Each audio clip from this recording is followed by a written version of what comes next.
उसमें जो पद गाया गया वैसे तो वो बहुत प्रसिद्ध पद है, हेरी सखी मंगल गाओ री, धरती अंबर सजाओ री।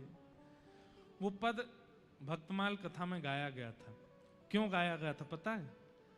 हमेशा उस पद का गायन कब होता है? जब घर पर गुरु आते हैं, जब घर पर ठाकुर जी आते हैं तो घर के लोग उस पद को गाते हैं।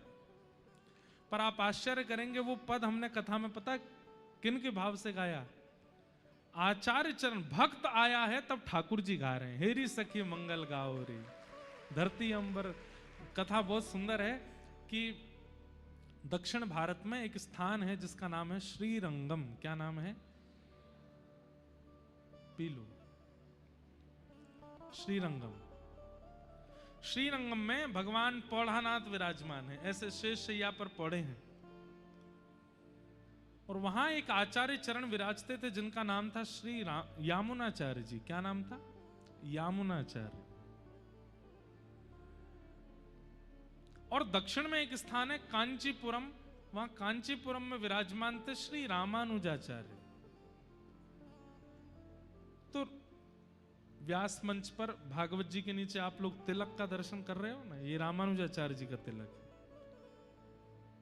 तो रामानुजाचार्य जी के मन में आया कि मैं यामुनाचार्य जी से दीक्षा ले लूं।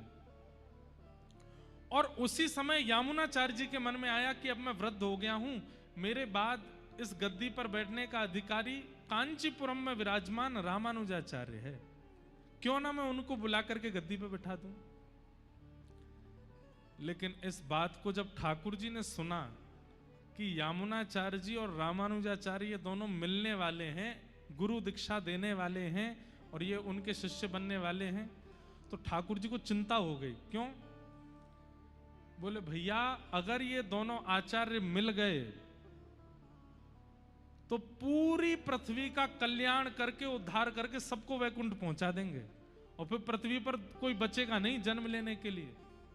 ये पृथ्वी केवल समुद्र और पेड़ पौधों से ही घूमती रहेगी अकेली, इस पर मानव तो बचेंगे ही नहीं। और केवल मानव नहीं, ये जीवात्माओं का भी कल्याण कर देंगे, ये पशु पक्षियों का भी कल्याण कर देंगे, क्योंकि दोनों में भक्ति की ऐसी स्थिति है, ये जहां जाएंगे वहां कल्याण करते चले जाएंगे। और अगर ये दोनों मिल गए, पूरे विश्व का कल्याण हो गया, तो फिर धरती कैसे चलेगी?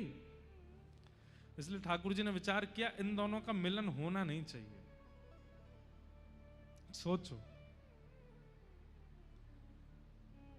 ठाकुर जी कह रहे हैं ये दो भक्त मिल ना जाएं, क्योंकि ये दोनों मिल गए तो पूरी पृथ्वी का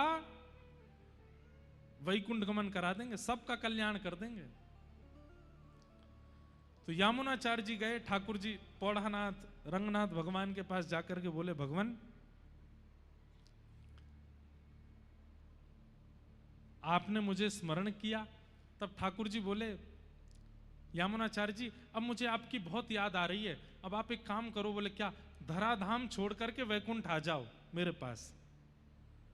तो यामुनाचार्य जी बोले, भगवान अभी मेरे को रोग लगा है, रोग ठीक हो जाए, बिल्कुल स्वस्थ हो जाए, फिर मैं वैकुंठ आ जाऊंगा। बोले नहीं, अब मुझसे रहा नहीं जा रहा, अब तुम जल्दी आओ मेरे पास। क्योंकि ठाकुर जी चाह रहे हैं कि रामानुजाचार्य आए उससे पहले ये वैकुंठ आ जाए। तो यामुनाचार्य जी बोले, मेरे कुछ काम रह गए, उसके लिए कुछ समय मिल जाएगा? ठाकुर जी बोले, कितना समय चाहिए? तो यामुनाचार्य जी बोले, केवल 8 दिन का समय दे दो। ठाकुर जी बोले, 8 दिन में तो रामानुजाचार्य जी नहीं आ पाएंगे, 8 दिन मांग रहे हैं, दे देते हैं। तो ठीक है, 8 दिन में आप वैकुंठ आ जाना। यामुनाचार्य जी बोले, ठीक है। ध्यान से सुनिएगा, बहुत सुंदर लीला है। ठाकुर जी चतुर हैं, पर भक्त चतुर शिरोमणि होते हैं।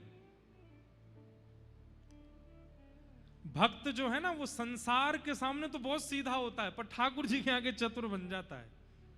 ठाकुर जी की चतुराई नहीं चलती भक्तों के आगे। तो यामुनाचार्य जी बोले, 8 दिन का समय दे दो। तो जब यामुनाचार्य जी चले गए, भगवान ने कहा ठीक है, 8 दिन बाद आप वैकुंठ आ जाइए। ठाकुर जी सोच रहे हैं इन्होंने 8 दिन क्यों मांगे। तब उनको पता चला, अरे इन्होंने एक सेवक को अभी कांचीपुरम भेजा है और यहां से कांचीपुरम जाने में 4 दिन लगते हैं।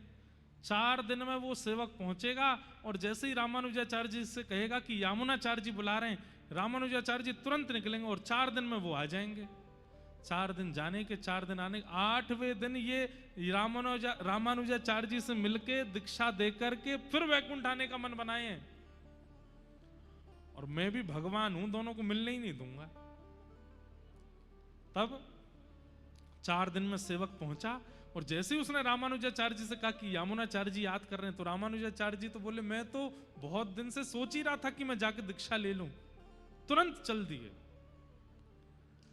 और जैसे ही रामानुजाचार्य जी श्रीरंगम पहुंचे, बस द्वार पर पहुंचे ही हैं कि भगवान तुरंत यामुनाचार्य जी के सामने आके बोले चलो 8वां दिन है आज।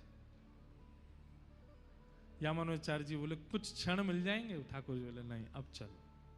और श्री यामुनाचार्य जी को रामानुजाचार्य जी से मिलने ही नहीं दिया, ठाकुर जी ले गए।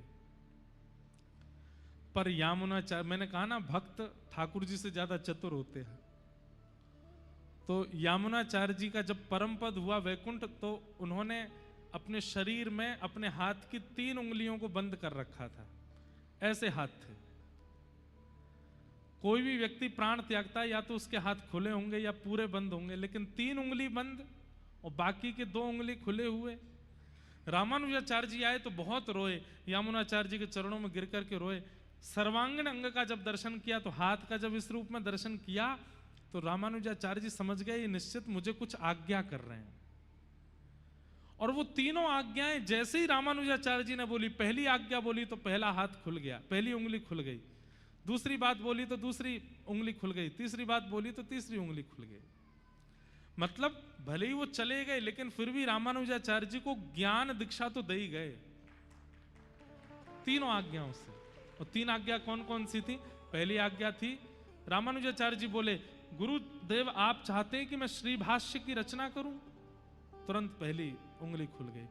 आप आज्ञा कर रहे हैं कि दक्षिण भारत में लिखे हुए जितने भी हमारे दिव्य प्रबंध हैं उनको मैं संस्कृत भाषा में लिखूं? दूसरी उंगली खुल गई। और तीसरी उंगली में आप चाहते हैं कि मैं वैष्णव धर्म का 10 दिशाओं में प्रचार करूं? तीसरी उंगली खुल गई, दीक्षा हो गई। लेकिन रामानुजाचार्य जी ठाकुर जी से नाराज हो गए। आपने मुझे मेरे गुरुदेव से मिलने नहीं दिया, अब मैं जीवन में यहां कभी नहीं आऊंगा। और ऐसा कहकर के रामानुजाचार्य जी चले गए। तो ठाकुर जी इतने व्याकुल हो गए कि मेरे भक्त चले गए, पर वास्तव में तो ये दोनों मिल जाते तो पूरी पृथ्वी का कल्याण हो जाता। अब श्रीरंगम की गद्दी पर रामानुजाचार्य जी के अलावा बैठने योग्य कोई और था नहीं। तब सब लोगों ने ठाकुर जी से प्रार्थना की कि नाथ, यामुनाचार्य जी के बाद अब कोई आचार्य पदवी पर होना चाहिए। कौन? बोले एक ही है, कांचीपुरम में रामानुजाचार्य, लेकिन वो हमसे नाराज हैं, वो आएंगे नहीं। तो बोले कैसे आएंगे? बोले एक तरीका है, वो कांचीपुरम में जिस भगवान की आराधना करते हैं वो भी मेरा ही स्वरूप है, वरदराज भगवान। अगर वो प्रसन्न होकर के उनको भेज दें तो वो आ जाएंगे। सब लोगों ने पूछा वो प्रसन्न कैसे होंगे? बोले कोई अच्छा संगीत का ज्ञाता जाकर के अगर सुंदर सुंदर गायन करे तो ठाकुर जी प्रसन्न होकर के कहेंगे मैं बहुत प्रसन्न हूं, वरदान मांगो क्या चाहिए? तो वरदान में रामानुजाचार्य जी को मांग लाना। तो उन्होंने कहा, यामुनाचार्य जी के पुत्र थे, उनसे कहा तुम गाते बहुत अच्छा हो, तुम जाओ कांची। और कांची में शंख चक्र गदा पद्मधारी जो मेरा स्वरूप वरदराज का है उनके सामने गाना, और मैं गा करके वहां तुमसे कहूंगा वरदान मांगो, मैं तुमसे बहुत प्रसन्न हूं। तो तुम रामानुजाचार्य जी को मांग लेना। ठाकुर जी आज्ञा करेंगे तो रामानुजाचार्य जी को आना पड़ेगा। तब वो गए, वहां जाकर के गायन किया। वरदराज भगवान बोले वरदान मांगो, तो कहा कि महाराज या रामानुजाचार्य जी को हमें दे दो। तो वरदराज भगवान ने रामानुजाचार्य जी से कहा कि अब आप श्रीरंगम जाओ, हमारी आज्ञा है। रामानुजाचार्य जी बोले मैं तो वचन लेके आया हूं कि मैं कभी नहीं जाऊंगा, उन्होंने मुझको मेरे गुरुदेव से मिलने नहीं दिया, मैं कैसे जाऊं उनके पास? बोले हमारी आज्ञा है, तुमको जाना पड़ेगा। तब रामानुजाचार्य जी श्रीरंगम आए, और जब श्रीरंगम रामानुजाचार्य जी आ रहे थे तब ठाकुर जी गा रहे हैं, हेरी सखी मंगल गाओ रे, धरती अंबर सजाओ रे, उतरेगी आज मेरे पी की सवारी।